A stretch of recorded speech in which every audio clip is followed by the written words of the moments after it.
নমস্কার, স্কিল বাংলা চ্যানেলে আপনাদের সকলকে অনেক অনেক স্বাগত জানাই। ধর্মেন্দ্র প্রধান ভারতবর্ষের কেন্দ্রীয় শিক্ষামন্ত্রী, এডুকেশন মিনিস্টার পদত্যাগ করেছেন এবং এটা তো সারা দেশের কাছে সেলিব্রেশনের ব্যাপার, সেই ব্যাপারে একটু পরে আসব।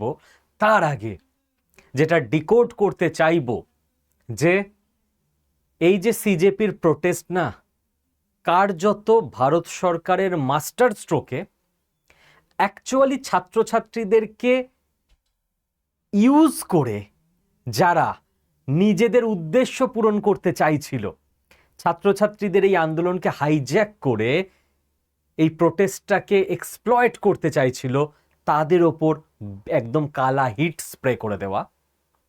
তো চলুন পুরো ব্যাপারটা এক এক করে আমরা ডিকোড করতে শুরু করি। এবং আমি জানি না যে আজকের ঘটনাটা সারা ভারতবর্ষের মানুষ আপনারা কতটা মনোযোগ দিয়ে দেখবেন এবং তলিয়ে ভাববেন। বিশ্বাস করুন, পুরো ওয়েস্টার্ন দুনিয়া, পুরো ইউরোপ, আমেরিকা এবং চীন, অর্থাৎ এই মুহূর্তে পৃথিবীর মেন শক্তিগুলো, তারা আজকে রাতে কেবল নয়, আজ থেকে বেশ কয়েকদিন পরপর রাতে ঘুমোতে পারবে না। কারণ ভারত ইতিহাসে এরকম মাস্টার স্ট্রোক খুব কম দিয়েছে। তার কারণ হচ্ছে এরকম টাইমিং ভারতের জন্য ইতিহাসে এর আগে কখনো আসেনি। টাইমিং বুঝতে হবে আপনাকে। এর মধ্যে লুকিয়ে আছে মারাত্মক জটিল জিওপলিটিক্যাল ক্যালকুলেশন। চলুন শুরু করি আলোচনা। দেখুন, টাইমিং কেন এত ইম্পর্ট্যান্ট, আপনাকে একটা গল্প দিয়ে পুরো ব্যাপারটাকে বোঝাই। কাশ্মীরের এক্সাম্পল দিই। কাশ্মীরে স্টোন পেল্টিং হতো, পাথর ছোড়া হতো আমাদের দেশের সেনা জওয়ানদের দিকে লক্ষ্য করে। সেনা জওয়ানরা যদি কাশ্মীরের রাস্তায় ঘুরতো, পাহারা দিত। আইবির কাছে, ইন্টেলিজেন্স ব্যুরোর কাছে খবর আগে থেকেই ছিল, খবর আগে থেকেই থাকে। কিন্তু তারপরও বেশ কিছু দিন ভারতের সেনাবাহিনী ওই এক একটা পাথরের ঘা সহ্য করে দাঁতে দাঁত চেপে আহত হয়েছে, আঘাত নিয়েছে। কারণ টাইমিং।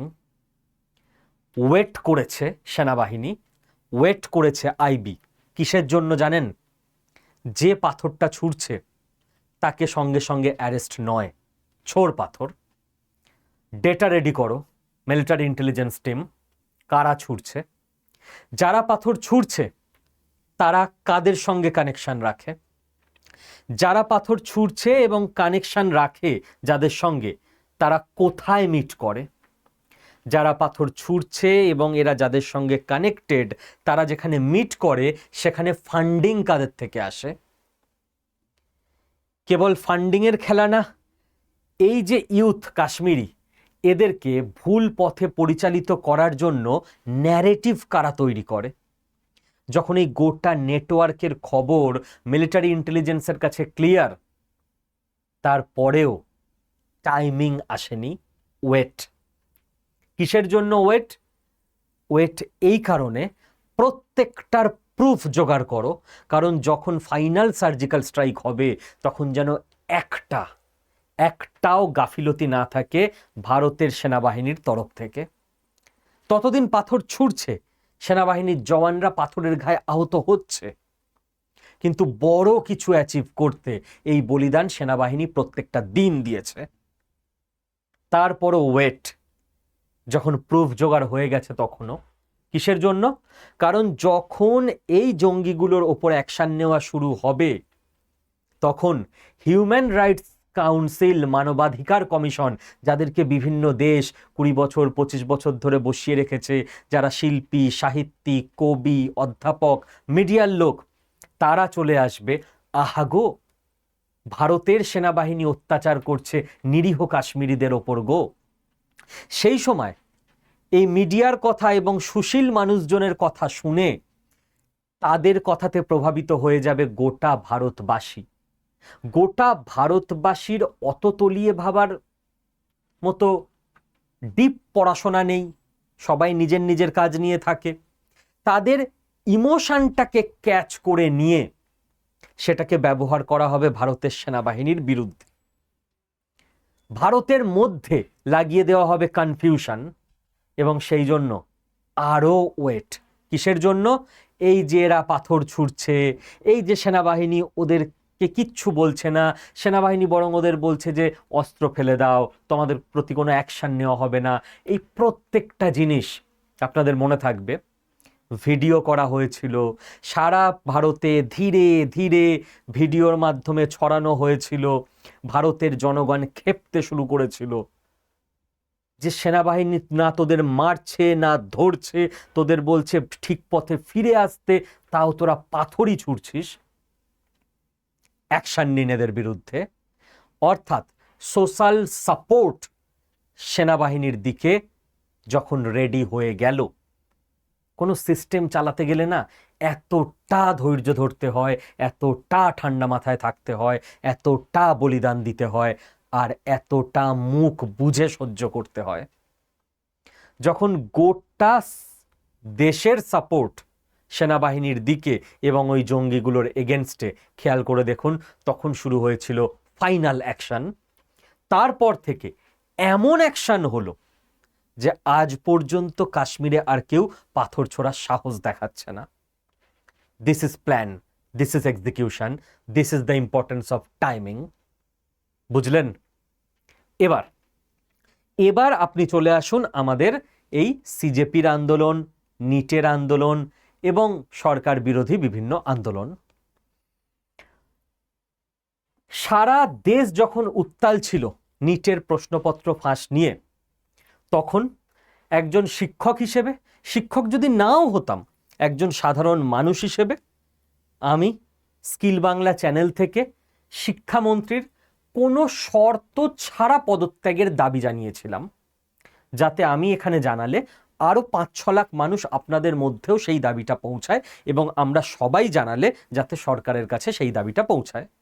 হ্যাঁ, আমি নিশ্চয়ই রাস্তায় গিয়ে ট্রেন বাস পুড়িয়ে দেব না, ওই থট প্রসেসে তো বড় হইনি। তো গণতান্ত্রিক উপায়ে দাবি জানাবো, এবং কোনো শর্ত ছাড়া। কেন স্যার একটা পেপার লিক হলেই আপনি পদত্যাগের কেন দাবি করলেন? আপনি তাহলে বিজেপি বিরোধী?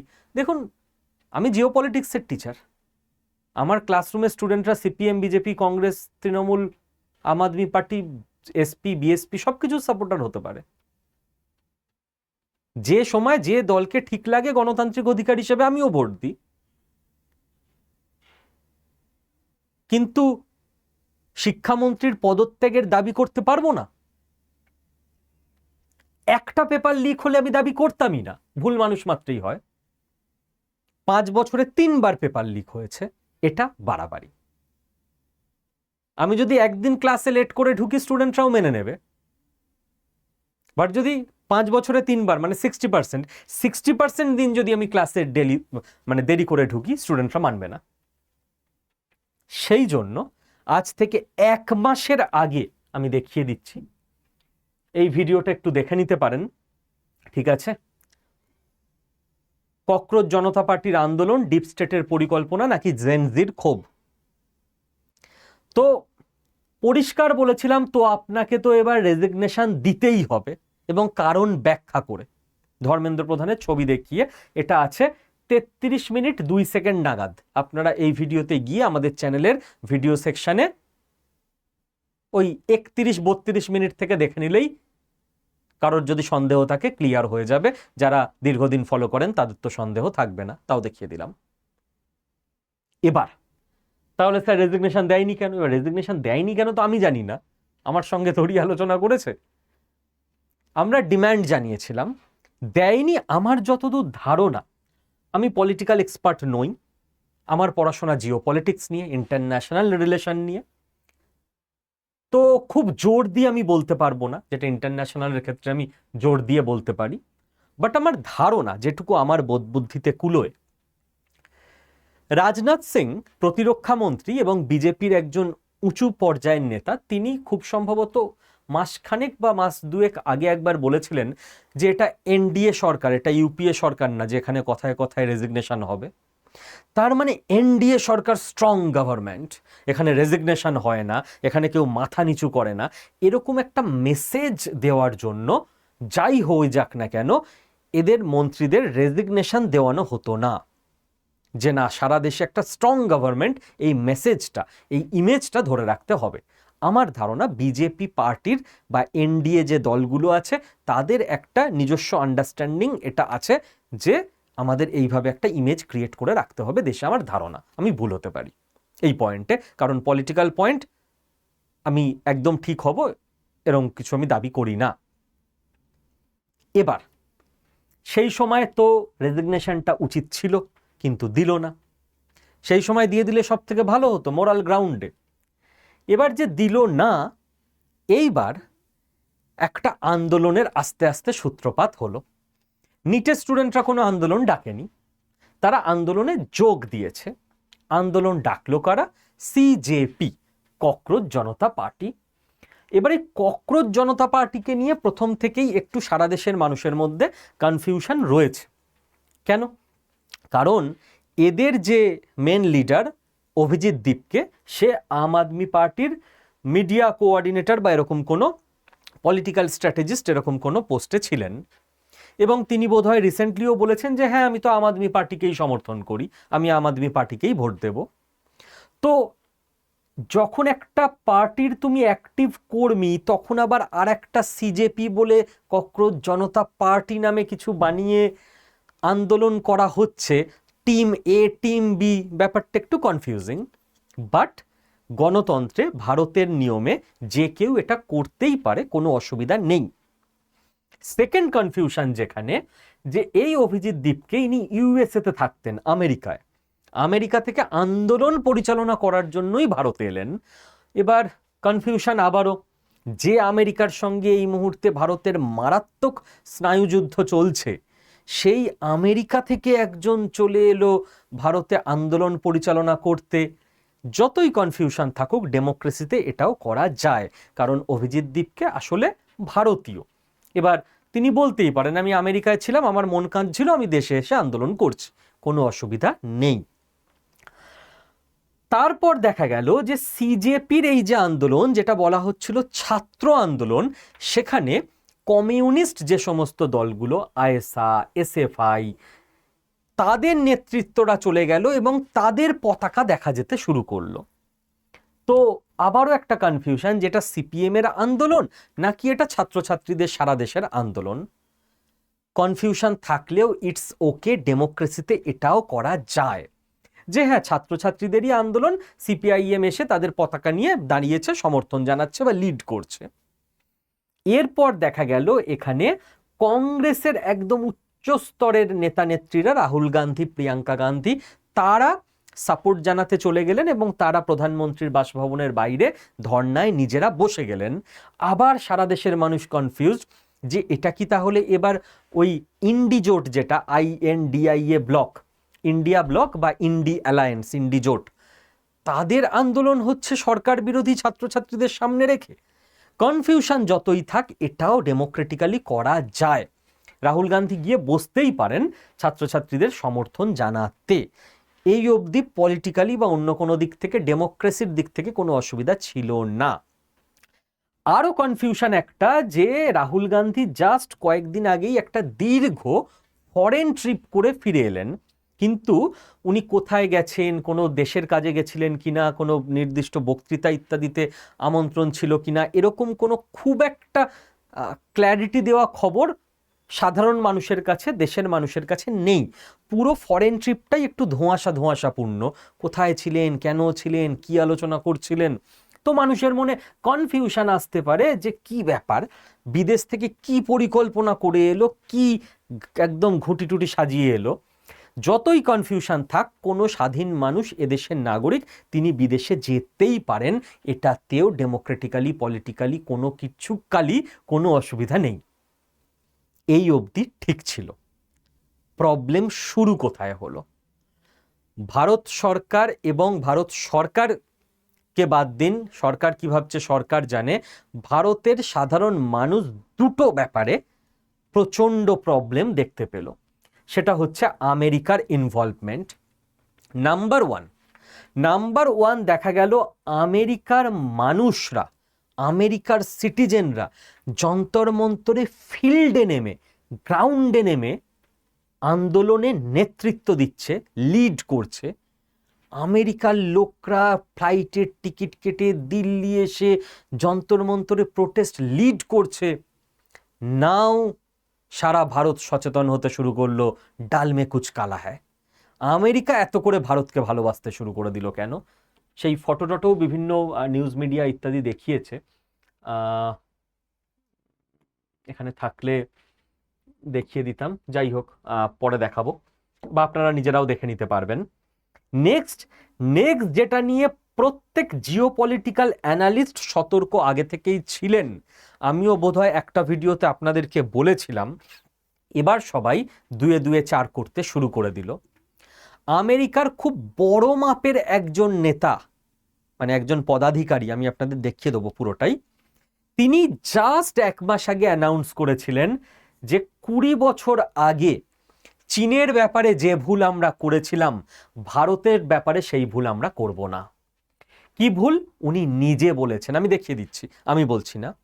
যে 20 বছর আগে আমেরিকার কাছে সুযোগ ছিল চীনকে শেষ করে দেওয়ার, আমেরিকা ভুল কিছু পদক্ষেপ নিয়ে ফেলে, যার ফলে চীন এমন শক্তিশালী হয়ে যায় আজকে আমেরিকাকে টক্কর দিচ্ছে। ভারতকে আমরা কোট আনকোট এবল, সমর্থ, সক্ষম হতে দেব না। তার মানে ভারতকে আমেরিকা যে কোনো প্রকারে ডিস্টেবিলাইজ করবে। কোথায় চলুন আগে দেখিয়ে দিই, ঠিক আছে? আগে আপনারা নিজেরা দেখে নিন। Won't make same mistake with India we did with China, so you beat us at commercial things. US Deputy Secretary, কে বলছে? US Deputy Secretary of State Christopher লন্ডো।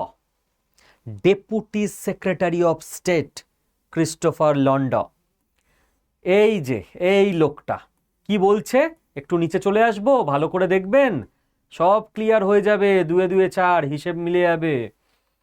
উনি বলছেন যে, এক্সাক্ট জায়গা আমি দেখিয়ে দিচ্ছি, এখানেই আছে, এখানেই তো থাকবে।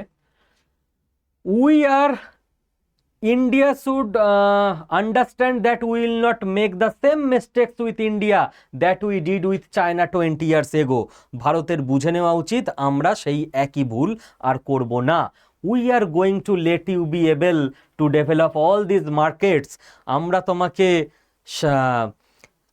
এই সমস্ত মার্কেট বানাতে সক্ষম হতে ছেড়ে দেবো। And the next thing you know, you are beating us at many commercial things. আর তারপর তুমি আমাদেরকেই মারবে বাণিজ্যে, এটা হবে না। তো পরিষ্কার কথা, ভারতকে উঠতে দেব না, কারণ আজকে ভারতকে উঠতে দিলে কালকে ওরা কমার্শিয়াল থিংসে অন্য কিছুতে আমেরিকাকেই পিটাবে, আমেরিকাকেই বিট করবে। America stand point clear.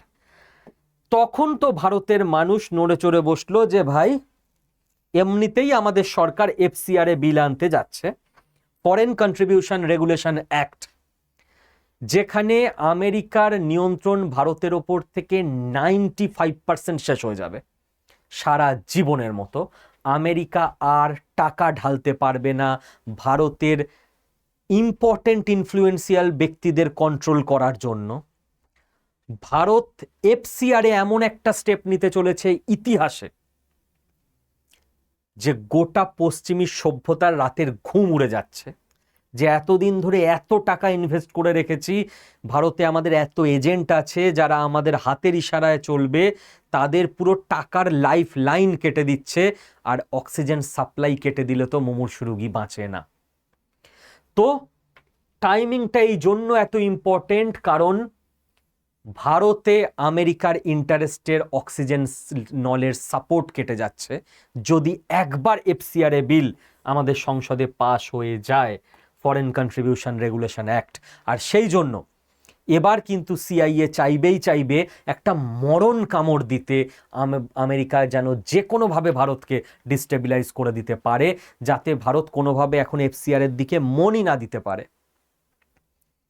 এরকম অবস্থায় সিজেপি এরকম অবস্থায় তখনও তো চাইলে এডুকেশন মিনিস্টারকে রেজিগনেশন করিয়ে দেওয়া যেত, যে ভাই রেজিগনেশনটা দিয়ে দাও, এবার পিএম মোদি হয়তো বলল সারা দেশ শান্ত হয়ে যাবে, আমরা এই আন্দোলনটাকে নিয়ে এত রিস্ক নিতে পারছি না, কারণ সিআইএ এটাকে এক্সপ্লয়েট করার জন্য বসে আছে। কিন্তু আর একটা সূক্ষ্ম টাইমিং এর খেলা তখনও চলছিল। তখন যদি ধর্মেন্দ্র প্রধান ইস্তফা দিয়ে দিত, বিজেপি আরো 5টা নতুন ডিমান্ড করতে পারত, যে আমাদের এটা এটা এটা এটা এটাও চাই, না হলে আমরা আন্দোলন থামাবো না।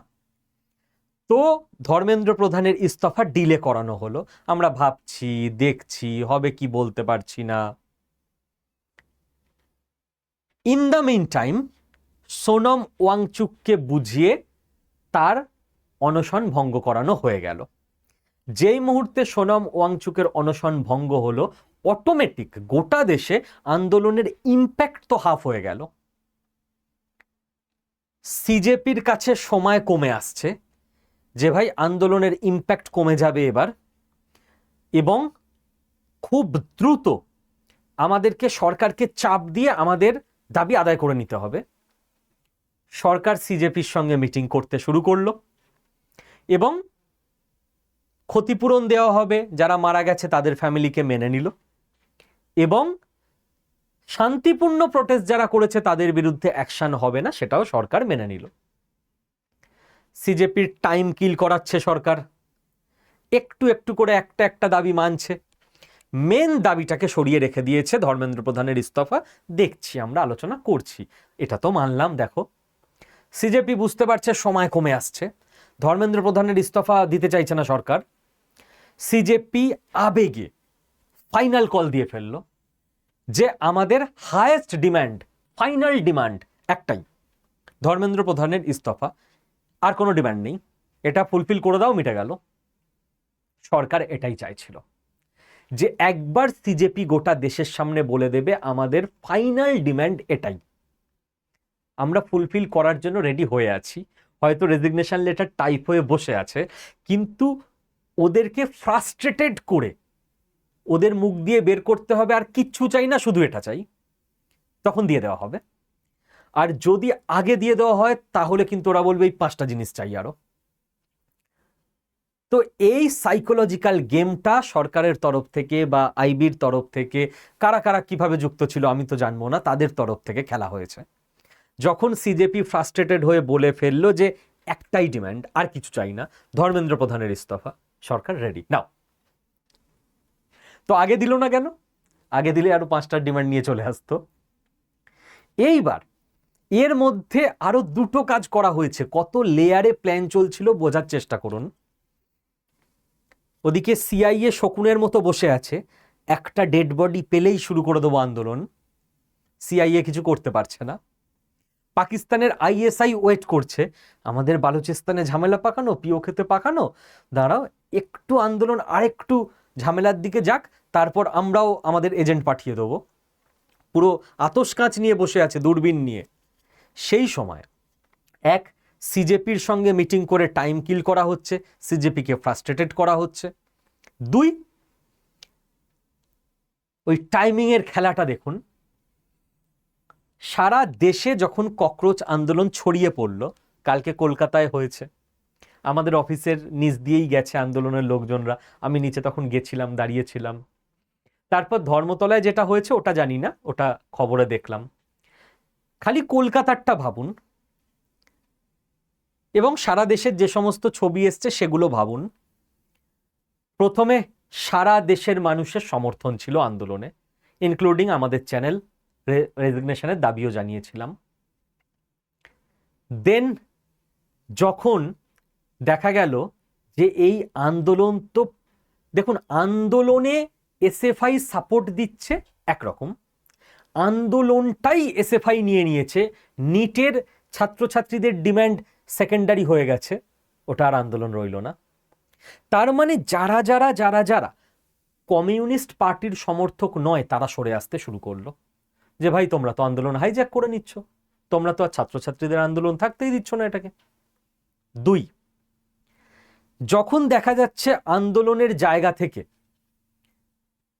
চূড়ান্ত অশালীনতা, কালকে একটা উদাহরণ দিচ্ছিলাম, ওসব উদাহরণ আর দেব না, আমার কাছে স্ক্রিনশট আছে, বলতেও খারাপ লাগে, চূড়ান্ত নোংরামো এবং অশালীনতা পিএম মোদির মাকে উদ্দেশ্য করে আরো বুঝতেই পারছেন, তখন যত সভ্য ভদ্র মানুষ ছিল, সে হয়তো কমিউনিস্ট পার্টির সাপোর্টারও, এসএফআই এর পতাকায় তার কোনো অসুবিধা নেই, কিন্তু সে যখন দেখছে চূড়ান্ত নোংরামি চলছে, তারা সরে আসছে। দেন যখন দেখা গেল গুন্ডামি চলতে শুরু করেছে, সাংবাদিককে পেটানো হচ্ছে, সেই আমাদের ছোটবেলায় শুনতাম বিহারে এসব হয়, যে যাকে পারছে পেটাচ্ছে, এরা জঙ্গল রাজ চলছে, জিসকা লাঠি উসকা ভয়েস। যখন দেখা গেল এরকম অবস্থা, যে ভাই এরা তো গণতন্ত্রের কথা বলে, এরা বলছিল ফ্যাসিস্ট পুলিশ পেটাচ্ছে, এরা তো মানে মানে এদের হাতে যদি লাঠি আসে বা ক্ষমতা আসে, এরা তো নিজের মতের এগেনস্টে যে যাবে তাকে একদম শেষ করে দেবে মেরে। তো সমস্ত সভ্যভদ্র মানুষ সরতে শুরু করে দিল যে না, এটা আর আন্দোলন নেই, এটা এবার কিছু দেশদ্রোহী মানুষের রাগ প্রকাশের প্ল্যাটফর্ম হয়ে গেছে। ছাত্রছাত্রীদের কোনো দোষ নেই, তাদের বয়স কম, তারা বুঝতে পারেনি তাদের আন্দোলন এইভাবে হাইজ্যাক হয়ে যাবে। যারা একটু ম্যাচিওর্ড তারা আগেই বুঝে গেছিলেন যে এইভাবে রাস্তায় নেমে ছাত্রছাত্রীরা আন্দোলন করলেই হাইজ্যাক করে নেবে। সরকারকে ধন্যবাদ দেব, সরকার ছাত্রছাত্রীদের ওপর স্টেপ নেবে না বলেছে বলে। কোনো ছাত্রছাত্রী যদি একটু কিছু বিশৃঙ্খলা করেও ফেলে, ও ওই সময় আবেগে করেছে, ভুল বুঝিয়ে ওকে করানো হয়েছে, যারা মাস্টার মাইন্ড তাদের ওপর স্টেপ নিন। বাচ্চা ছেলে মেয়ে, ওরা ঠিক বোঝালে ঠিক পথে চলবে, ভুল বোঝালে ভুল পথে চলবে। তো গোটা দেশ নিউজ মিডিয়ায় লাস্ট দুদিনে তাদের মেন্টালিটি চেঞ্জ হয়ে গেল যে না না না, এবার যেটা চলছে এটা তো চূড়ান্ত অভদ্রতা চলছে, সরকারি সম্পত্তি নষ্ট থেকে শুরু করে এভরিথিং। এবং মহিলাদের যে বডি ল্যাঙ্গুয়েজে, যে হাতের বিভিন্ন ইশারায় মহিলাদের যেভাবে অপমান করা হয়েছে, কোনো মেয়ের বাবা, কোনো বোনের দাদা, কোনো ভদ্রবাড়ির ছেলে মেয়ে, কেউ ওইটাকে আর সমর্থন করতে পারে না। যে এবার মানে মনে হচ্ছে টোটাল আন্দোলনে রেপিস্টরা বসে গেছে, মহিলাদের সম্পর্কে তাদের যা ভাষা, তাদের যা অঙ্গভঙ্গি, এখানে তো কোনো ঠিকঠাক মানুষ থাকতে পারে না। তো গোটা আন্দোলনের সমর্থন সরে গেল, এবং সেই সময় আর একটা লেয়ারে আর একটা কাজ হচ্ছিল। ভারতবর্ষের লাস্ট অস্ত্র ব্র্যান্ড মোদি। আমি মনে হয় কদিন আপনাদের আগের দিনই একটা ভিডিও করেছিলাম না, যে বিজেপিকে ভোট দেয় 40% লোক এদেশে, কিন্তু মোদিজির অ্যাপ্রুভাল রেটিং 70%। তো মোদিজির একটা আলাদা ব্র্যান্ড ভ্যালু এদেশে আছে। ব্র্যান্ড মোদিকে দিয়ে 3টে কাজ করানো হলো, অ্যাডভাইজাররা যারা অ্যাডভাইস দিয়েছেন। নাম্বার 1, ইনস্টাগ্রাম, যেখানে ককরোচ জনতা পার্টি আছে, ককরোচ জনতা পার্টির সদস্যদের যে বয়স, ইয়াং ছেলে মেয়ে, তারা ইনস্টাগ্রামটা ফলো করে। ইনস্টাগ্রামে পিএম মোদি একটা 2.5 মিনিটের ভিডিও দিলেন, 350 মিলিয়ন ভিউ সেটার, মানে 35 কোটি লোক ওই ভিডিওটা দেখেছে। 35 কোটি, ক্যান ইউ ইমাজিন? এইটা পিএম মোদির ব্র্যান্ড ভ্যালু। এবং বলা হচ্ছে নাকি সারা পৃথিবীতে এটা একটা রেকর্ড তৈরি হয়েছে ভিউজের সাপেক্ষে, 35 কোটি। ওনার ভিডিওর মাধ্যমে ডিরেক্ট পিএম অ্যাড্রেস করলেন জেন জির ভাষাতে, জেন জির প্ল্যাটফর্মে, জেন জির স্টাইলে। প্রথমে অ্যাসিউরেন্স দিলেন যে আমি প্রত্যেকটা প্রবলেম সলভ করব। সেকেন্ড, অ্যাকনলেজ করলেন, পরের দিন ভিডিও করেছেন যে তোমরা যা যা সুপরামর্শ দিয়েছ, থ্যাংক ইউ ফর দিস। তো গোটা student community, young Gen Z community, তারা স্যাটিসফাইড যে স্বয়ং প্রাইম মিনিস্টার আমার দেশের, তিনি ডিরেক্টলি আমাদের সঙ্গে কমিউনিকেট করছেন আমাদের যে সোশ্যাল মিডিয়া প্ল্যাটফর্ম সেই স্টাইলে। ককরোচ জনতা পার্টির একটা সোশ্যাল মিডিয়া প্ল্যাটফর্ম ছিল, হ্যান্ডেল ইনস্টাগ্রামে, জানি না, আমি দেখিনি কত ফলোয়ার, প্রথম প্রথম দিকে যখন ককরোচ জনতা পার্টি খুব মানে ট্রেন্ডিং হচ্ছিল তখন মনে হয় 22 মিলিয়ন ফলোয়ার হয়েছিল, এখন কত আমি জানি না। আর পিএম মোদির একটা ভিডিও, একটা 350 মিলিয়ন। তো যখন এই সমস্ত লেয়ারে কাজ হয়ে গেল সেই সময় sir this is the resignation. সবাই শান্ত, যারা আন্দোলনের সমর্থনে ছিলেন তারা বিভিন্ন ইস্যুতে গন্ডগোল বাজে জিনিস দেখে আন্দোলন থেকে সরে গেলেন। সিজেপি ফাইনাল ডিমান্ড জানিয়ে ফেলেছে, ওর ওপর কোনো ডিমান্ডার জানাতে পারবে না। এবার এই রেজিগনেশন লেটারটাকে আমাদের ডিকোড করতে হবে। কি বলছে রেজিগনেশন লেটারে? ধর্মেন্দ্র প্রধান রেজিগনেশন লেটার উনি হিন্দিতে দিয়েছেন। আমি তো হিন্দি পড়তে পারবো, বাট খুবই টাফ, মানে আমার পক্ষে হিন্দি পড়া। চলুন ইংরাজিতেই দেখে নিই। রেজিগনেশন লেটারে উনি বলছেন যে considering the situation that has developed at Jantar Mantar and across the country, that anti-national forces should not take advantage of this situation, that the unity of the country should be preserved, that not even a single student's future should get entangled in legal complications, and that our children should devote their time to studies and focus on building their careers. I have sent my resignation to the Honorable Prime Minister. প্রত্যেকটা ফ্রেজকে decode করুন। কি বলছে? Anti national ফোর্সরা যেভাবে advantage নিচ্ছে সিচুয়েশনের, এটা আমার খুব ভালো লাগলো মন্ত্রীর কথায়। উনি যদি এটা বলতেন যে অ্যান্টি ন্যাশনালরাই এটা করিয়েছে, না না না, অ্যান্টি ন্যাশনালরা করায়নি। হ্যাঁ, যারা করেছে তারা তো অ্যান্টি ন্যাশনাল, বাট তার দায় গভর্নমেন্টের। এটা যেটা আমি বারবার বলে আসছি, যেটা জিওপলিটিক্যাল যে কোনো এক্সপার্ট বলে থাকেন, যে দোষ করেছে আমাদের দেশের লোকেরাই, ভুল আমাদের, সেটার অ্যাডভান্টেজ নিচ্ছে অ্যান্টি ন্যাশনাল ফোর্সরা। নেবেই, স্বাভাবিক। পাকিস্তান এরকম কিছু হলে মানে বলা উচিত না, RNW হয়তো এই অ্যাডভান্টেজই নিত। হ্যাঁ, ভারত একটা এথিক্স মেনটেন করে, বাকি অনেক দেশ সেই এথিক্সটা মেনটেন করে না। Unity of this country should be preserved. টুকরে টুকরে গ্যাংরা ঢুকে গেছে এর মধ্যে, তো ভারত ভাগের দাবি উঠছে এখান থেকে, আজাদির দাবি উঠছে, ফ্রি উমার খলিদের দাবি উঠছে। এই দাবিগুলোকে মান্যতা দেওয়া যাবে না। স্টুডেন্টদের ফিউচার যাতে লিগাল কমপ্লিকেশনে না পড়ে, স্টুডেন্টদের যেভাবে ভুল কাজ করানো হচ্ছে ওদের দিয়ে, মানে মহিলাদের বিরুদ্ধে যা যা লিখেছে স্টুডেন্ট, আমি বিশ্বাস করি ওরা স্টুডেন্ট না, ওরা অন্য কেউ, ওই মানে ওই ছবিগুলো দেখিয়ে কেস করলে আমার ধারণা বিএনএস অনুযায়ী জেল খাটবে এরা, যে কোনো মহিলা যদি কেস করে, যে কোনো। এবং আমাদের বাচ্চাদের টাইম পড়াশোনাতেই থাকা উচিত, কেরিয়ারেই থাকা উচিত, আন্দোলনে নয়। স্টুডেন্টরা হ্যাপি, অ্যান্টি ন্যাশনাল ফোর্স গেল, টুকরে টুকরে গ্যাং গন কেস, এবং লিগাল কমপ্লিকেশনে যাতে স্টুডেন্টরা না ফাঁসে। চারটে মেইন জিনিস উল্লেখ করে resignation submitted. Thank you mister প্রধান।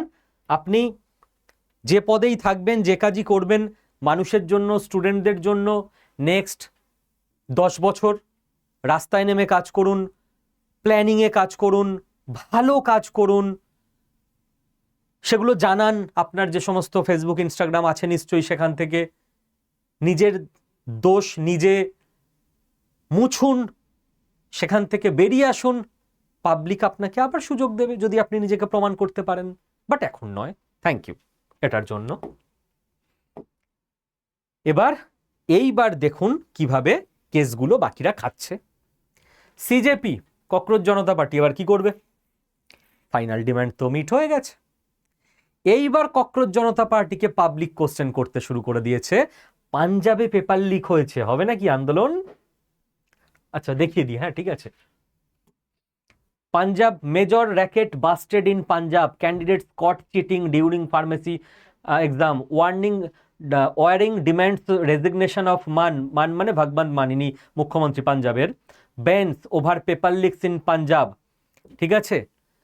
আর এদিকে মুখ্যমন্ত্রী বলছে not a single recruitment exam paper leak in Punjab, কারণ মুখ্যমন্ত্রী আম আদমি পার্টির। অভিজিৎ দীপকে, যে সিজেপির নেতা, সে আম আদমি পার্টির সাপোর্টার। এইবার সিজেপি নিজের জালে নিজে ফেসে গেল। যে আমাদের তো হয়ে গেছে রেজিগনেশন, তো চলো পাঞ্জাবের আন্দোলনটা হয়ে যাক, দেখা যাক সিজেপি কি করে। আর সিজেপি যদি এইটা না করে, পাঞ্জাবে ফোকাস না দিয়ে অন্য কিছু করে, তো পাবলিক গালি দেবে যে তুমি তো ভাই তাহলে পরিষ্কার বলে দাও যে আমি অ্যান্টি বিজেপি একটা পার্টি, তুমি স্টুডেন্টদের জন্য লড়তে এসছি, এসব বলো না। কংগ্রেস কি করবে এবার? কংগ্রেসের ডিমান্ড ফুলফিল হয়ে গেছে। কংগ্রেসকে পার্লামেন্টে বারবার কিরেন রিজিজু স্যার, যিনি পার্লামেন্টারি অ্যাফেয়ার্স মিনিস্টার, তিনি বলছিলেন যে ভাই, মানে ভাই না, ভাইটা আমার মুদ্রা দোষ, ক্লাসেও বলে ফেলি, যে চলুন আমরা চর্চা করি, আমরা তর্ক করার জন্য রেডি, কোনো অসুবিধা নেই, বলুন কি করছেন আপনাদের। কংগ্রেস বারবার বলছিল কোশ্চেন তখনই করব, আগে এডুকেশন মিনিস্টারের রেজিগনেশন পাবো, তারপর এখন নয়। হয়ে গেছে। এবার পার্লামেন্ট যে হট্টগোল করে অ্যাডজন করে দেওয়া হচ্ছিল, বন্ধ করে দেওয়া হচ্ছিল, আর বন্ধ করতে পারবে না, ডিম্যান্ড মিট। এইবার মোটামুটি বিজেপির কাছে 2/3 মেজরিটি এমপিও জোগাড় করা হয়ে গেছে অমিত শাহর দ্বারা। এবার এফসিআর এ বিল এলে কেসটা কি হবে?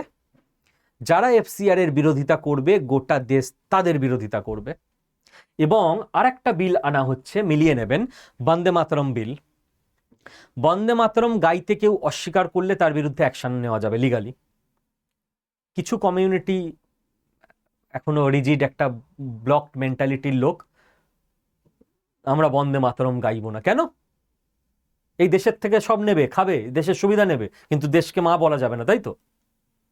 যে আইডিওলজি নিয়ে থাকো, সেই আইডিওলজির দেশে গিয়ে থাকো। বন্দে মাতরমে কি ভুল আছে? এই দেশ থেকে সব নিতে পারবো, এই দেশকে সম্মান দেব না, সরি, হবে না। এবার যখন প্রত্যেকটা স্টুডেন্ট এই দেশের বন্দে মাতরম রোজ গাইবে, তাদের মধ্যে একটা দেশাত্মবোধ গড়ে উঠবে। আগে তো কিছু পার্সেন্ট স্টুডেন্টকে বুঝিয়ে রাখা হতো, কিছু নির্দিষ্ট জায়গায় বন্দে মাতরম গাইতে নেই, আমরা আলাদা, ওরা আলাদা। যখনই আলাদা থাকবে, দেশে ফল্ট লাইন তৈরি হবে। কাল বলেছিলাম 10% রিলিজিয়াস ফল্ট লাইন আমরা মুছেছি, যদি এইটা ইমপ্লিমেন্ট হয়ে যায় 15% হয়ে যাবে। নিজেদের মধ্যে যখন শিশুরা দেখবে কোনো ভেদাভেদ নেই, তো বড় হয়েও ওদের মাথায় ভুল জিনিস ঢোকানোর সম্ভাবনা কম থাকবে। Great step. স্টুডেন্টস তারা তো ফিল করেই নিয়েছে, ভাই আমাদের পিএম একদম আমাদের লেভেলে চলে এসছে, ইনস্টাগ্রামে কথা বলছে, ডিম্যান্ড মেনে নিয়েছে, চলো কোনো ঝামেলা নেই আর। পাবলিকের কাছে দেশের ব্যাপারে একটা বড় মেসেজ গেল যে আমাদের সরকার, আমাদের দেশ ডেমোক্রেটিক, আমাদের দেশের সরকার কোনো ভুল করলে মাথা নুইয়ে নেয়, কোনো অসুবিধা নেই। ডেমোক্রেসিকে বিজেপি খুব গুরুত্ব দেয়, ভেতর থেকে কিনা জানি না, সে তো বিজেপির পার্টির লোকেরা বলতে পারবে, অন্তত শোকেজ করে। আমি একটা উদাহরণ দিয়ে আপনাদের রিলেট করতে পারবেন। পশ্চিমবঙ্গে যখন আমাদের 15 বছরের যে সরকার ছিল রাজ্যে, তারা মারাত্মক স্ট্রিক্ট অ্যাকশন নিচ্ছিল, কিছু বিরোধিতা করলেই, আন্দোলন করলেই ভোটের সময় ভোট দিতে পারতো না সাধারণ মানুষ শান্তিতে। তো বারবার সাধারণ মানুষের তরফ থেকে দাবি করা হচ্ছিল, এই মোদি অমিত শাহ কিছু করছে না কেন, দেশে রাজ্যে রাষ্ট্রপতি শাসন জারি করছে না কেন, তবে তো আমরা শান্তিতে ভোট দিতে পারবো, নিশ্চয়ই সেটিং আছে। সে লোকজন সবাই বড় বড় বিজ্ঞ হয়ে যায়, সব বুঝে গেছিল সেটিং আছে, এই আছে, কোনোদিন বিজেপি এ রাজ্যে জিতবে না, জেতার ইচ্ছে নেই, কেন্দ্রে মোদি থাকবে, রাজ্যে দিদি থাকবে, তাদের আর দেখা যায় না। তার আগে বাবা সে ফুলঝুরির মতো সব বলে যেত, ঠিক আছে। কিন্তু আমি এটা নিয়ে একটা ভিডিও করেছিলাম যে ইচ্ছে করে, মানে এই চ্যানেলেই আছে, রাজ্যে কি রাষ্ট্রপতি শাসন জারি হবে, দেখে নেবেন পুরনো ভিডিও। তখন আমি কিছু কিছু পলিটি, ইন্ডিয়ান কনস্টিটিউশন পলিটির সঙ্গে যুক্ত জিনিস ভিডিও করতাম, তারপর আমি বলে দিয়েছি না, আমার যেটা মেন সাবজেক্ট আমি সেটাই পড়াবো। তো আমি তখনও ক্লিয়ার করে বলেছিলাম যে যদি এই রাজ্যে রাষ্ট্রপতি শাসন জারি হয় না, ভোট অনেক সুন্দরভাবে হবে, কিন্তু সারা দেশের কাছে বিদেশি শক্তি বিভিন্ন ন্যারেটিভে প্রচার শুরু করবে, ওই দেখো ইলেকটেড গভর্নমেন্টকে ফেলে দিয়ে রাষ্ট্রপতি শাসন জারি করে দিল, এই দেশে স্বৈরাচারী শাসন চলছে, এই দেশে ডিক্টেটরশিপ চলছে, এবং বিদেশ এই দেশে আন্দোলন লাগিয়ে দেবে। সেই জন্য আবার বলিদান, কিছু পুলিশ কর্মীর মাথা ফাটবে, কিছু রাজনৈতিক কর্মী মারা যাবে, সব জেনেও বুকে পাথর চেপে এ রাজ্যে রাষ্ট্রপতি শাসন জারি করা হয়নি, যে গণতান্ত্রিক উপায়ে ইলেকটেড ভাবেই সরকার চেঞ্জ করতে হবে। তো বিজেপি এই ব্যাপারটায়, বিজেপি বা এনডিএ বা তাদের হয়তো অজিত দোভাল স্যার আইডিয়া দেয় যে ভাই পলিটিক্যালি তুমি যা করবে করো, বাট এমন কোনো স্টেপ যেন তুমি না নাও যেখানে দেশের মধ্যে একটা ফল্ট লাইন তৈরি হবে যে দেশে ডেমোক্রেসি নেই। যেই এই আইডিয়াটা দিয়ে থাকুক বা বিজেপির কারোর মাথা থেকে বেরোক, ভেরি গুড আইডিয়া। তো গোটা দেশের কাছে আবারও মেসেজ ক্লিয়ার, দেশে ডেমোক্রেসি আছে। সিআইএ ইস্যু মিসড, আবার নতুন ইস্যু খুঁজতে হবে, কিন্তু তাড়াতাড়ি খুঁজতে হবে, কারণ একবার এফসিআর বিল পাস হয়ে গেলে ইস্যু খুঁজে আর হবেটা কি? দেশে তো তখন আন্দোলন করাতেই পারবে না, কারণ টাকার ফ্লো শেষ। তবে আমার ধারণা বিভিন্ন এই চিফ জাস্টিস ককরোচ বলেছিল সেটা নিয়ে একটা আন্দোলন হয়ে গেল, এরকম কোথাও কোনো ছোটোখাটো ফল্ট লাইন পেলেও সারা দেশে বড় আন্দোলন আসতে চলেছে। আরও নেক্সট 2.5-3 বছর এটা চলবে। তার কারণ এফসিআর পাস হলেই রাতারাতি তো সব আটকে যাবে না। যে সমস্ত টাকা এতদিন ধরে এসছে, যে ফ্লো আছে, সেই সমস্তগুলো দিয়ে 2.5-3 বছর চলবে আরও, আমরা দেখতে পাবো এরকম। তখন আবার এই ভিডিওটা আমি দেখিয়ে দেবো আপনাদের, যে বলে রেখেছিলাম। হ্যাঁ, একটা অদ্ভুত ব্যাপার হয়েছে, অনেক ফেসবুক পেজে দেখলাম শেয়ার হচ্ছে ফরেন মিনিস্ট্রির একটা স্টেটমেন্ট, যেখানে আমাদের ফরেন সেক্রেটারি বা স্পোক্স পারসন তিনি বলছেন যে তাকে জিজ্ঞেস করা হচ্ছে এই আন্দোলনে কি ফরেন ফান্ডিং রয়েছে, তিনি বলছেন না, আমাদের কাছে কোনো খবর নেই। সেই নিয়ে অনেকে বলছে এই তো ফরেন ফান্ডিং নেই। মানে মানুষ গাধা হয়, গাধার থেকে নিচে কিছু হয়? মানে কোনো দেশের ফরেন ডিপার্টমেন্ট বা ইন্টেলিজেন্স ডিপার্টমেন্ট আজ অব্দি কেউ বলেছে এই এটাতে না ফরেন ফান্ডিং আছে, ওই দেশ ফান্ডিং করেছে? আজ অব্দি বলেছে কেউ? মানে এরা পরের দিন বলবে R&AWকে, অজিত দোভাল স্যারকে পেলে ওনাকেই কোশ্চেন করবে, আচ্ছা পাকিস্তানে যারা মারা যাচ্ছে আননোন গানম্যান, ওটা আপনার পাঠানো লোক তাই তো? অজিত দোভাল স্যার বলবে কই, আমার তো কোনো লোক এরকম নেই।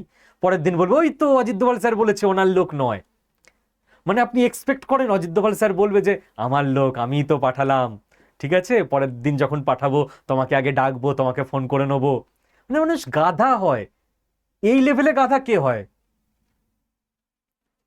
বলছে ফরেন ডিপার্টমেন্ট তো স্বীকার করলো না। কোনোদিন কোনো দেশের ফরেন অফিস স্বীকার করে? কোনো ইন্টেলিজেন্স অফিস স্বীকার করে? যাই হোক, পুরো ঘটনায় আমি আজকে খুবই উচ্ছ্বসিত, আনন্দিত। এতদিনে স্টুডেন্টদের দাবি মিটেছে, এবং সেটাও এমন মোক্ষম টাইমে, মোক্ষম চাল দিয়ে, টাইমিং খেয়াল করে রেজিগনেশন দেওয়া হয়েছে যে সিআইএর হাত থেকেও ইস্যু গেছে বেরিয়ে। গভর্নমেন্টের কাছে 2-4টে আবেদন থাকবে। সরকারি চাকরির জন্য পড়াই, ইউপিএসসি আর ব্যাংকের পরীক্ষা নিয়ে কোনো সমস্যা নেই, খুব ভালো চলছে। এসএসসি পরীক্ষায় বড় মিসম্যানেজমেন্ট, ভেন্ডার ঠিক করুন। রেলের পরীক্ষায় মিসম্যানেজমেন্ট দেখিনি, কিন্তু প্রত্যেক বছর পরীক্ষাও নিচ্ছেন 2024 থেকে আপনারা, ঠিক আছে, একটু স্পিড বাড়ান। অ্যাসপিরেশন তো থাকবেই আমাদের, ঠিক আছে, নিশ্চয়ই পিসির মতো বলবেন না যত দেব তত চাই, পোষায় আর না। অ্যাসপিরেশন বাড়ছে, চাওয়া তো বাড়বেই আমাদের, না? 5, সেন্ট্রালের পরীক্ষা হয়ে গেল, রাজ্যের পরীক্ষাগুলোর খুব দুরবস্থা। আমাদের পিএসসিতে WBCS অশান্ত হরমোন একজন আছে, সে সাদা খাতা দিয়ে নাকি WBCS অফিসার হয়ে গেছে, তাকে দেখুন একটু। পুলিশের রিক্রুটমেন্ট মুখ্যমন্ত্রী ঘোষণা করেছেন যদিও, যেহেতু একই দলের সরকার তাই এখানেই বলছি, তো সেই রিক্রুটমেন্টটা তাড়াতাড়ি করুন। মানে ঘোষণা করেছেন আমি মানলাম, কিন্তু আমাদের এর আগের 15 বছর যে সরকার ছিল না, তারা ঘোষণাই করতো, কিছু আর হতো না। ওই জন্য ঠিক একটা বিশ্বাস হচ্ছে না যতক্ষণ না হচ্ছে। আশা রাখছি হবে, এবং চেষ্টা করুন যাতে তাড়াতাড়ি হয়। স্কুল সার্ভিসের, সেই সময় আবার লোকজন আন্দোলন করেনি, তখন ককরোচটা কোথায় ছিল জানি না। স্কুল সার্ভিসে যে চূড়ান্ত দুর্নীতি, কেউ রেজিগনেশনও দেয়নি, কেউ আন্দোলনও করতে যায়নি, আমরাই কয়েকজন যেতাম, টিচাররা থাকতো, সঙ্গে পুলিশরা থাকতো, পুলিশরা বেশ ভালো, তারা আমাদের মারতো না, আর কয়েকজন হাতে গোনা স্টুডেন্টরা থাকতো। তাদের হঠাৎ করে কালকে সবাইকে আমি দেখতে পেয়েছি যে বাবা এত স্টুডেন্ট চলে এসছে আন্দোলন করতে। তাদের বয়স টয়সগুলো দেখে স্টুডেন্ট মনে হচ্ছিল না, যাই হোক এসছে অন্তত। বাট রাজ্য সরকারের পরীক্ষায় এই যে দুর্নীতি, ফুড এসআই, স্কুল সার্ভিস, এসবে কেউ আসতো না, কেন কে জানে আসতো না। যাই হোক, এবার থেকে অন্তত লোকে আসবে, এটাই এক্সপেক্ট করব। তো রাজ্য সরকারের প্রতি রিকোয়েস্ট থাকবে, স্কুল সার্ভিসের পরীক্ষাগুলো বা রিক্রুটমেন্টগুলো তাড়াতাড়ি সব ঠিকঠাকভাবে করান। স্টুডেন্টদের প্রতি আমার একটা রিকোয়েস্ট থাকবে, সেটা হচ্ছে ভাই স্টাডি করো ভালো করে, ঠিক আছে, মন প্রাণ দিয়ে পড়াশোনা করো। দেশে নতুন নতুন প্রচুর অপরচুনিটি আসছে, কারণ আমাদের দেশ ম্যানুফ্যাকচারিং হাব হিসেবে গড়ে উঠছে। আশা করা যায় সরকার সরকারি চাকরির ব্যাপারে টনক নড়ে গেছে, তো ভালো করে পরীক্ষা নেবে, গেট রেডি। প্রাইভেট চাকরির অপরচুনিটি খুলে যাচ্ছে দেশে, কারণ প্রাইভেট প্রচুর কোম্পানি তৈরি হচ্ছে, গেট রেডি। এবং যারা বিজনেস করতে চাও তারা নিজের পায়ে দাঁড়াও, কিছু একটু করো, যে যা করতে চাও স্ট্রাগল করো, নিজেকে প্রতিষ্ঠা করো। কুল সাজা এটা নয় যে আমি কিছু গালি দিয়ে দিলাম, ঠিক আছে, ওটা কুল সাজা নয়। ওটা তোমার মনে হচ্ছে এই বয়সে কিছু লাইক পেয়ে গেলাম, কমেন্ট পেয়ে গেলাম, কিছুটা করে দেখাও, সেটা হবে আসল কুল। নিজেকে প্রতিষ্ঠা করো। যারা আন্দোলন ইত্যাদিতে একটা জোশ পাচ্ছ, এইভাবে দেশ পাল্টাতে চাও, পারবে তোমরা, বাট পজিটিভ পথে চলে এসো, নেগেটিভ পথে নয়। এর আগে নকশাল আন্দোলন হয়েছিল, মাওবাদী আন্দোলন হয়েছিল, কিচ্ছু হয়নি, বিশ্বাস করো। ধ্বংসাত্মক ওয়েতে কিচ্ছু করা যায় না।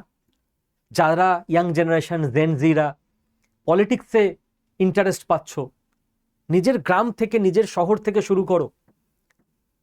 গ্রাম পঞ্চায়েত ভোটে দাঁড়াও, কাজ করতে শুরু করো, ডেলি একটা করে নতুন স্টেপ নাও, গ্রামে বেটারমেন্ট করো, সেগুলো ইনস্টাগ্রামে রিল ছাড়ো, সেটা হবে না আসল কুল। 5 বছর পর সেখান থেকে জেলা স্তরে এসো, তার 5 বছর পর এমএলএ ক্যান্ডিডেটে এসো, তার 5 বছর পর রাজ্যের মিনিস্টার হও, তার 5 বছর পর কেন্দ্রের এমপি হও। প্রত্যেক দিন একটা করে স্টেপ নাও, দেশের জন্য বেটারমেন্ট করো, সিস্টেমটাকে বেটার করো, সেটা হচ্ছে আসল কুল। ওই নেগেটিভ কিছু ব্যারিকেড ভেঙে দিলাম, ট্রেনে ভাঙচুর করে দিলাম, বাসে আগুন লাগিয়ে দিলাম, ওই করে কিচ্ছু হয় না, গায়ের জ্বালা মেটে। তোমরা পারবে, পজিটিভ দিক থেকে এগিয়ে এসো। তোমাদের মধ্যে অনেক নিউ চিন্তাভাবনা আছে, নিশ্চয়ই পারবে। যার যেটা ইচ্ছে, সরকারি চাকরি, প্রাইভেট চাকরি, ব্যবসা বা পলিটিক্স। আর লেটস সেলিব্রেট, সারা দেশে সবাই খুশি আশা করা যায়। আর যারা স্টক মার্কেটে ইনভেস্ট ইত্যাদি করেন তাদের আমি বলে রাখতে চাইব, লং টার্মে কেবলমাত্র এই ঘটনায় 5টা আলাদা আলাদা ব্যাপারে স্টক মার্কেট রিয়্যাক্ট করবে ভারতবর্ষে। নাম্বার 1, এফসিআরে আসার সম্ভাবনা প্রবল। তার মানেই ভারতবর্ষের ওপর থেকে বিদেশের কন্ট্রোল সরে যাচ্ছে। তার মানেই ভারত গ্রো করবে, ভারতকে কেউ আটকাতে পারবে না। ভারত গ্রো করলে ভারতের স্টক মার্কেট, ভারতের আইবি ইন্টেলিজেন্স ব্যুরো, এই যে আন্দোলন, এবং এই আন্দোলন হাইজ্যাক হয়ে যেত বিদেশি শক্তির দ্বারা, এই আন্দোলন থেকে শিক্ষা নিয়ে মিলিয়ে নিন, মারাত্মক সিরিয়াস হয়ে যাবে, মারাত্মক সিরিয়াস হইতে কাজ করবে, ভবিষ্যতের আন্দোলনগুলোকে অনেক বেটারভাবে সামলাবে। দেশে যত ক্যাওস কম, কাজ বেশি, তত স্টক মার্কেট। ধর্মেন্দ্র প্রধানের ইস্তফা থেকে শিক্ষা নিয়ে ভারতবর্ষের কেন্দ্র সরকারের প্রতিটা মন্ত্রী, প্রত্যেকটা রাজ্য সরকারের রাজ্যের প্রতিটা মন্ত্রী, সে আম আদমি পার্টির পাঞ্জাবের মন্ত্রীরাই হোক, পশ্চিমবঙ্গে বিজেপির মন্ত্রীরাই হোক, কর্ণাটকে মনে হয় তো কংগ্রেস না, কংগ্রেসের মন্ত্রীরাই হোক, প্রত্যেকে আরো বেটার কাজ করবে, কাজ করতে বাধ্য হবে। আর যত মন্ত্রীরা বেটার কাজ করবে, দেশ এবং দেশের ইকোনমি উপরে যাবে। আপনি দেখে নিন, এবার থেকে ইনস্টাগ্রাম ইত্যাদি জায়গায় আমাদের দেশের নেতা মন্ত্রীরা অনেক বেশি অ্যাক্টিভ হয়ে যাবে এবং ক্ল্যারিটির সঙ্গে কমিউনিকেশন করবে যে দেশে আমরা এই স্টেপ নিচ্ছি, এটা করছি। অ্যাকাউন্টেবিলিটি বাড়বে, দেশ এগোবে। আপনি দেখে নেবেন যে এই জিনিসগুলো যখন হবে, বেটারমেন্ট, অটোমেটিক বিজেপি যে দলটা, তারা আরো স্ট্রং হয়ে যাবে। কারণ যাদেরই আত্মশুদ্ধি হয়, বেটারমেন্ট হয়, সে স্ট্রং হয়। স্ট্রঙ্গার বিজেপি মানে দেশের স্টক মার্কেট ওপরে যাবে। এটা কোনো রাজনৈতিক কথাবার্তা নয়, এটা স্টক মার্কেটে যারা টাকা লাগায় তারা সবাই জানে। সে কংগ্রেসের ডাইহার্ট ফ্যান হলেও স্টক মার্কেটের দিক থেকে সে চায় বিজেপি জিতুক। তার কারণ আছে, বিজেপি বা কংগ্রেসের সঙ্গে স্টক মার্কেটের সম্পর্ক নেই, সম্পর্ক হচ্ছে স্ট্রং গভর্নমেন্টের সঙ্গে। কোনো দেশে যদি স্ট্রং গভর্নমেন্ট থাকে, সেই দেশে স্টক মার্কেটে ইনভেস্টমেন্ট বিদেশ থেকে বেশি আসে, যেই গভর্নমেন্টটা চলবে। আর যদি দুর্বল গভর্নমেন্ট থাকে তো বিদেশি ইনভেস্টররা টাকা তুলে নেয়, যে কখন সরকার পড়ে যাবে, কোনো সিদ্ধান্তের পলিসি ঠিক থাকবে না, এখানে টাকা লাগিয়ে লাভ নেই। তো এখন যদি আমাদের দেশে কংগ্রেস এরকম অবস্থায় থাকতো যে একক সংখ্যাগরিষ্ঠতা পাচ্ছে, তখন ইনভেস্টররা চাইতো কংগ্রেস জিতুক। যাদের একক সংখ্যাগরিষ্ঠতা পাওয়ার সম্ভাবনা আছে তারা স্ট্রং হলে স্টক মার্কেটের জন্য ভালো হয়, সে যে কোনো পার্টি হোক। এই মুহূর্তে যেহেতু বিজেপিরই ওই ন্যাশনাল লেভেলে জায়গাটা রয়েছে একক সংখ্যাগরিষ্ঠতা পাওয়ার, তো যে কোনো স্টক মার্কেটের লোকেরা চাইবে বিজেপি যত স্ট্রং হবে দেশে ইনভেস্টমেন্ট তত বেশি আসবে, বিদেশের ইনভেস্টাররা ভরসা পাবে। সেটাই হতে যাচ্ছে বলে আমার ধারণা। তো স্টক মার্কেটে পজিটিভ ইম্প্যাক্ট লং টার্মে আসবে। এবং একটাই কথা বলবো, ইনভেস্ট করুন, নিজে ভালো থাকুন। আর যারা জানেন না কি করে ইনভেস্ট করতে হয় তারা শিখে নিন। তার জন্য আপনাকে বাড়ি ছেড়ে কোথাও আসতে হবে না, অনলাইনে ক্লাস হবে, ল্যাপটপ ডেস্কটপ লাগবে না, নিজের ফোনে আপনি ক্লাস করে নিতে পারবেন। আপনি চাকরি করুন, ব্যবসা করুন, লাইভ ক্লাসের টাইমে আপনাকে উপস্থিত থাকতে হবে না, কারণ আমাদের পুরো কোর্সটাই বেশিরভাগ রেকর্ডেড। যে মুহূর্তে ভর্তি হবেন ওই মুহূর্ত থেকে নিজের যখন যখন টাইম হবে, ট্রেনে বাসে যেতে আসতে, বিছানায় বসে আছেন, আধ ঘন্টা 1 ঘন্টা টাইম আছে, রেডি হয়ে পরের কাজে বেরোবেন, সেই সময় করে নিন ক্লাস। ক্লাসগুলোকে বাংলা ভাষায় ট্রান্সলেট করে দেওয়া হয়েছে আপনাদের বোঝার সুবিধার জন্য। প্রথমে মেন ক্লাস ছিল হিন্দিতে, তো নিজের মাতৃভাষায় করে নিন। আর এই কোর্সের সঙ্গেই আপনি একটা যোগা কোর্স আর কর্পোরেট চাকরির গাইডেন্সের কোর্স এই কোর্সের মধ্যেই ফ্রি অফ কস্ট পেয়ে যাবেন। তো শারীরিক, মানসিক, বৌদ্ধিকভাবে সুস্থ থাকুন, থেকে স্টক মার্কেটে ইনভেস্ট করুন। যার চাকরি নেই সে আগে কর্পোরেট গাইডেন্স কোর্সটা থেকে দেখে নিয়ে, শিখে নিয়ে, চাকরিতে অ্যাপ্লাই করে চাকরিটা পেয়ে নিন। তারপর যে স্যালারি পাবেন সেটা দিয়ে স্টক মার্কেট কোর্সে ইনভেস্ট করুন। এর জন্য কোনো আলাদা আলাদা ফিস দিতে হবে না, একটা স্টক মার্কেট কোর্সের মধ্যে ভর্তি হলেই হয়ে যাবে। আপনারা জানেন 72 ঘন্টার অফার ছিল আমাদের, 24 ঘন্টা বাকি আছে। তো লাস্ট 24 ঘন্টায় ভর্তি হয়ে নিন। তার কারণ কিসের অফার না, এখন এই টোটাল কোর্সটা 4500 টাকা ফিজে স্টুডেন্টদের ভর্তি নিয়ে নেওয়া হচ্ছে। যে কোর্সটা ভারতবর্ষে অন্যান্য ইনস্টিটিউটে 1 লাখ 1.5 লাখ টাকা ফিজ যদি এই লেভেলের কোর্স হয়, আর আড্ডা 24/7 আমাদের ইনস্টিটিউটেও এটা 8400 টাকা ফিজ। আরও 24 ঘন্টা, 72 ঘন্টা আমরা শুরু করেছিলাম, ব্যাক ক্যালকুলেট করা 48 ঘন্টা হয়ে গেছে, আপনারা 4500 টাকা ফিজে ভর্তি হয়ে নিতে পারবেন। তার জন্য এটা আমার পার্সোনাল টিমের ফোন নাম্বার, আমার টিমকে 9650634247 এই নাম্বারে ফোন করে নিন। এই নাম্বারে ফোন করে না 1 প্রেস করতে বলবে, 1 প্রেস করে নেবেন। আপনার মনে যাবতীয় যা জিজ্ঞাসা আছে এই কোর্সে ভর্তি হওয়ার আগে জিজ্ঞাসা করে নিন, দেন ঠিক মনে হলে জয়েন করে যান। All the best.